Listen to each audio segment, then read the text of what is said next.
उपस्थित माननीय मंत्री श्री हरदीप सिंह पुरी जी, माननीय मुख्यमंत्री आसाम श्री हेमंत बिस्वा शर्मा जी, एमओएस मंत्रीगण, उद्योग एवं व्यापार जगत के विशेषज्ञ, केंद्र एवं राज्य सरकारों के अधिकारी साथी, आमंत्रित प्रतिभागी, आप सभी का इस वेबिनार में स्वागत है।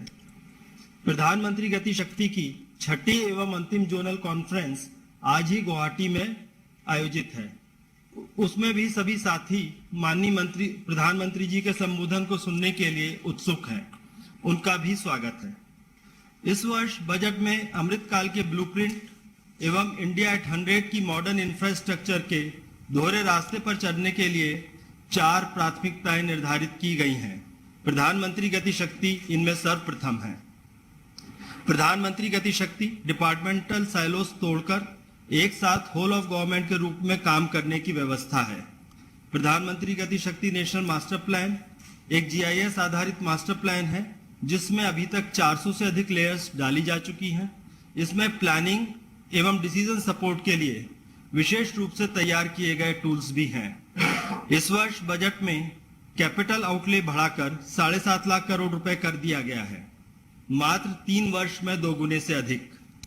पीएम गति शक्ति नेशनल मास्टर प्लान के माध्यम से जब इसका क्रियान्वयन किया जाएगा तो परिणाम और भी बेहतर होंगे। इस व्यवस्था को और अधिक परिणाम मूलक और प्रभावशाली किस प्रकार से बनाया जाए, यह विचार करने के लिए हम आज इस वेबिनार में इकट्ठे हुए हैं। प्रधानमंत्री गति शक्ति कल्पना के प्रणेता एवं मार्गदर्शक माननीय प्रधानमंत्री जी को अपने आशीर्वचन देने के लिए मैं सादर आमंत्रित करता हूं। नमस्कार।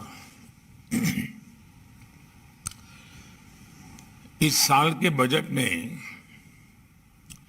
21वीं सदी के भारत के विकास की गति शक्ति निर्धारित कर दी है। इंफ्रास्ट्रक्चर पर आधारित विकास की यह दिशा हमारी अर्थव्यवस्था के सामर्थ्य में असाधारण वृद्धि करेगी। इससे देश में रोजगार की भी अनेक संभावनाएं बनेगी। फ्रेंड्स, आमतौर पर हमारे यहाँ पुराना जो अनुभव रहा है और ज्यादातर एक परंपरा बन गई है कि जब जैसी जरूरत हो वैसे ही इंफ्रास्ट्रक्चर का निर्माण कर लिया जाए, यानी टुकड़ों में आवश्यकता के अनुसार होता रहता था। और उसमें भी केंद्र, राज्य, स्थानीय निकाय और प्राइवेट सेक्टर में तालमेल की कमी होने का देश ने बहुत नुकसान उठाया। जैसे रेल का काम हो या रोड का काम हो, इन दोनों के बीच में सामंजस्य का अभाव और टकराव हम कई जगह पे देखते हैं। हमारे यहाँ भी होता रहा है कि कहीं एक रोड बनी तो दूसरे दिन पानी की पाइप बिछाने के लिए उसे खोद दिया गया। रोड दोबारा बनी तो सीवर लाइन बिछाने वाले ने आकर के उसको खोद दिया। ऐसा इसलिए होता है क्योंकि विभिन्न विभागों के पास स्पष्ट जानकारी नहीं होती है। पीएम गति शक्ति के कारण अब हर कोई पूरी जानकारी के बीच अपनी योजना बना पाएगा। इससे देश के रिसोर्सेज का भी ऑप्टिमम यूटिलाइजेशन होगा। साथियों, आज जिस बड़े पैमाने पर हमारी सरकार इंफ्रास्ट्रक्चर डेवलपमेंट पर काम कर रही है, उसमें पीएम गति शक्ति बहुत बड़ी हमारी एक आवश्यकता है। वर्ष 2013-14 में भारत सरकार का डायरेक्ट कैपिटल एक्सपेंडिचर करीब 2.25 लाख करोड़ रुपए था, जो 22-23 में बढ़कर 7.5 लाख करोड़ रुपए हो गया है। ये लगभग 4 गुना बढ़ोतरी है। नेशनल हाईवे हो, रेलवे हो, एयरवे, वाटरवे हो, ऑप्टिकल फाइबर कनेक्टिविटी हो, गैस ग्रिड हो, रिन्यूएबल एनर्जी हो, हर क्षेत्र में सरकार ने इन्वेस्टमेंट बढ़ाया है। इन क्षेत्रों में हमारी सरकार बहुत बड़े लक्ष्यों को लेकर आगे बढ़ रही है। पीएम गति शक्ति से इंफ्रास्ट्रक्चर प्लानिंग, इम्प्लीमेंटेशन और मॉनिटरिंग को एक बहुत ही कोऑर्डिनेटेड रूप में हम आगे बढ़ा सकते हैं, एक नई दिशा में काम कर सकते हैं। इससे परियोजनाओं के टाइम और कॉस्ट ओवररन में भी कमी लाई जा सकेगी। साथियों, आप सभी जानते हैं कि इंफ्रास्ट्रक्चर इन्वेस्टमेंट का बहुत बड़ा मल्टीप्लायर इफेक्ट होता है।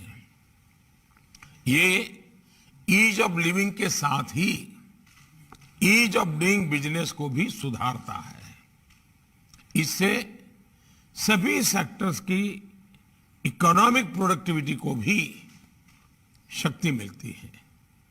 आज जब देश इंफ्रास्ट्रक्चर डेवलपमेंट को अभूतपूर्व गति दे रहा है, तो उससे इकोनॉमिक एक्टिविटी भी बढ़ेगी और जॉब क्रिएशन भी उतना ही बढ़ेगा।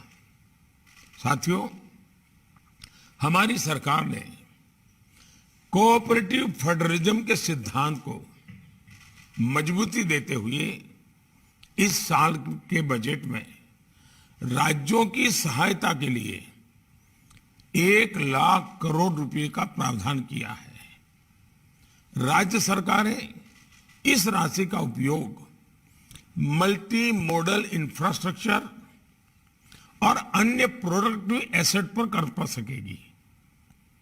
देश के दुर्गम पहाड़ी क्षेत्रों में कनेक्टिविटी सुधारने के लिए नेशनल रोपवे डेवलपमेंट प्रोग्राम शुरू किया जा रहा है। हमारी सरकार नॉर्थ ईस्ट के संतुलित विकास के लिए भी कमिटेड है। इन राज्यों की आवश्यकता को देखते हुए 1500 करोड़ रुपए की लागत से पीएम डिवाइन योजना की भी घोषणा की गई है। इंफ्रास्ट्रक्चर क्षेत्र में सरकार द्वारा किए जा रहे इन्वेस्टमेंट, उसके साथ साथ प्रोडक्शन लिंक इंसेंटिव स्कीम आने वाले वर्षों में देश के विकास को नई ऊंचाई पर ले जाएगी। ये सारे प्रयास इंफ्रास्ट्रक्चर क्रिएशन के इस नए युग में आपके लिए नई इकोनॉमिक संभावनाओं के द्वार खोलेंगे। मैं कॉरपोरेट वर्ल्ड से, देश के प्राइवेट सेक्टर से कहूंगा कि सरकार के साथ कदम से कदम मिलाकर निवेश करें और देश के विकास में अपना गौरवशाली योगदान दें। फ्रेंड्स, आपको ये भी पता है कि पीएम गति शक्ति नेशनल मास्टर प्लान में अब 400 से अधिक डेटा लेयर उपलब्ध है।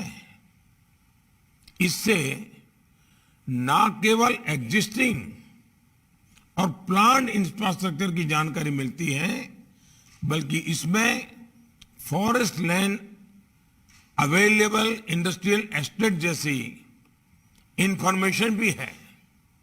मेरा सुझाव है कि इसका उपयोग प्राइवेट सेक्टर, अपनी प्लानिंग के लिए ज्यादा से ज्यादा करें। नेशनल मास्टर प्लान पर सभी जरूरी सूचनाएं एक सिंगल प्लेटफॉर्म पर उपलब्ध हो रही हैं, जिससे प्रोजेक्ट अलाइनमेंट और विभिन्न प्रकार की क्लियरेंस डीपीआर स्टेज पर ही प्राप्त करना संभव हो सकेगा। ये आपके कंप्लायंस बर्डन को कम करने में भी मदद होगा। मैं राज्य सरकारों से भी कहूंगा कि वो अपने प्रोजेक्ट और इकोनॉमिक जोन्स की स्थापना करते हुए पीएम गति शक्ति नेशनल मास्टर प्लान को भी आधार बनाएं।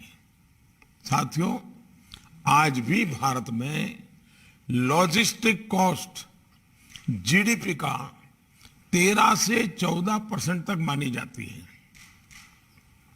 ये अन्य देशों की तुलना में अधिक है। इंफ्रास्ट्रक्चर एफिशिएंसी सुधारने में पीएम गति शक्ति की बहुत बड़ी भूमिका है।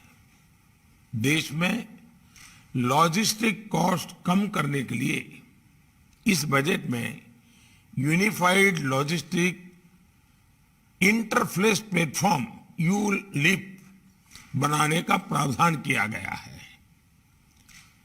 आप जानते हैं कि वर्तमान में विभिन्न मंत्रालयों के डिजिटल सिस्टम अपनी अपनी आवश्यकता के अनुरूप काम कर रहे हैं।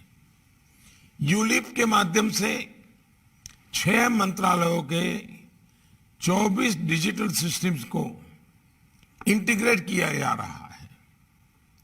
इससे एक राष्ट्रीय सिंगल विंडो लॉजिस्टिक पोर्टल तैयार होगा, जो लॉजिस्टिक कॉस्ट को कम करने में मदद करेगा। पीएम गति शक्ति से हमारे एक्सपोर्ट्स को भी बहुत मदद मिलेगी। हमारे एमएसएमई ग्लोबली कॉम्पिटिटिव हो पाएंगे। हमारी सरकार ने लॉजिस्टिक एफिशिएंसी में सुधार लाने के लिए लॉजिस्टिक डिवीजन और सरकार के सभी विभागों में बेहतर कोऑर्डिनेशन के लिए एम्पावर्ड ग्रुप ऑफ सेक्रेटरीज की भी व्यवस्था की है।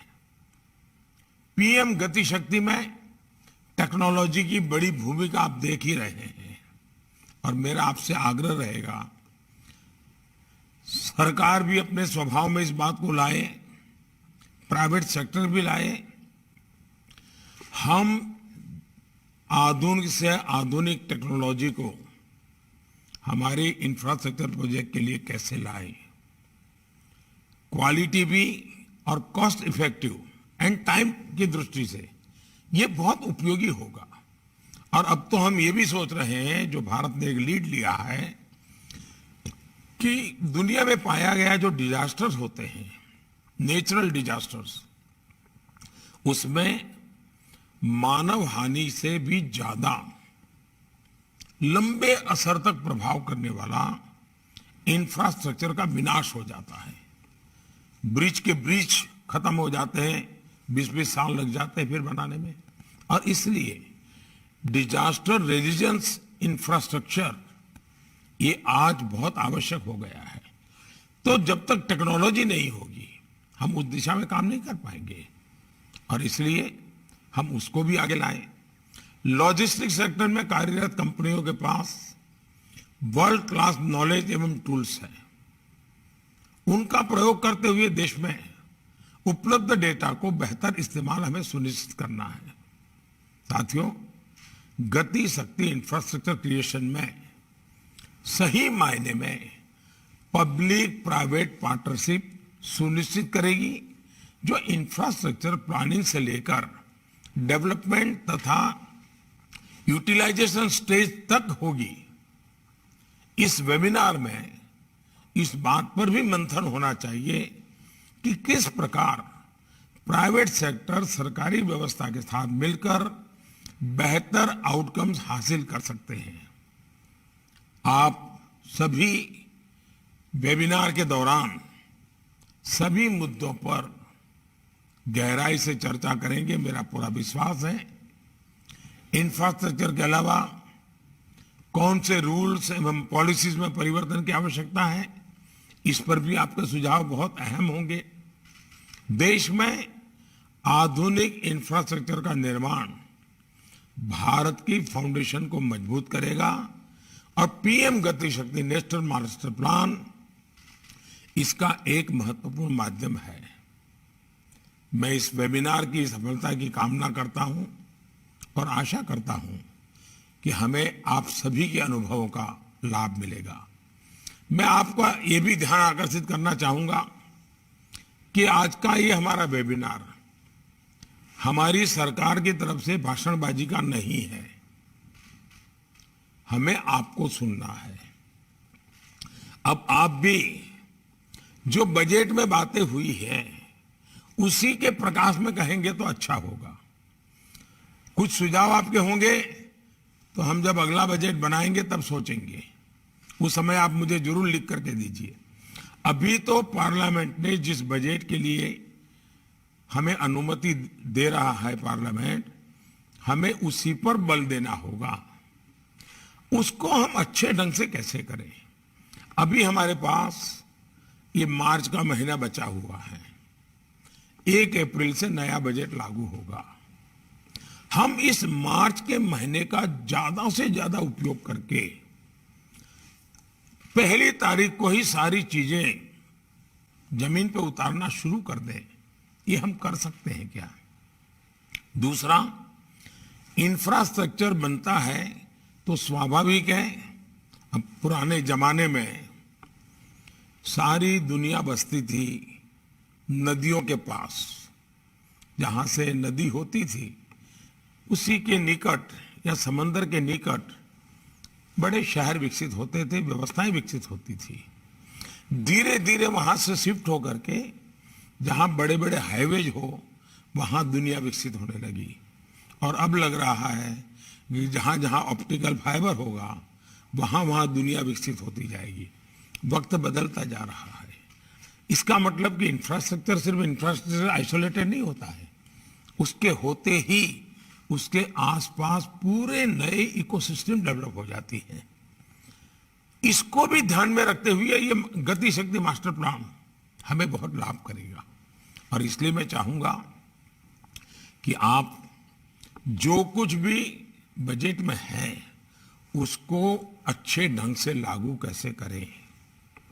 सरकार में भी फुल स्टॉप कॉमा की इधर उधर गलती रहती है तो 6-6 महीना फाइलें चलती हैं, उतने में तो नया बजट आ जाता है। आप लोगों से पहले से बात करने से फायदा ये होगा कि आपको पता है कि इसके कारण ये तकलीफ आएगी, और अगर आप ध्यान आकर्षित करेंगे तो सिस्टम अभी से उसको पॉजिटिव रिस्पॉन्ड करेगी। और इसलिए आप लोग बड़ी गहराई से इसमें योगदान दें, यही मेरी अपेक्षा है। आप सबको बहुत शुभकामनाएं, बहुत बहुत धन्यवाद।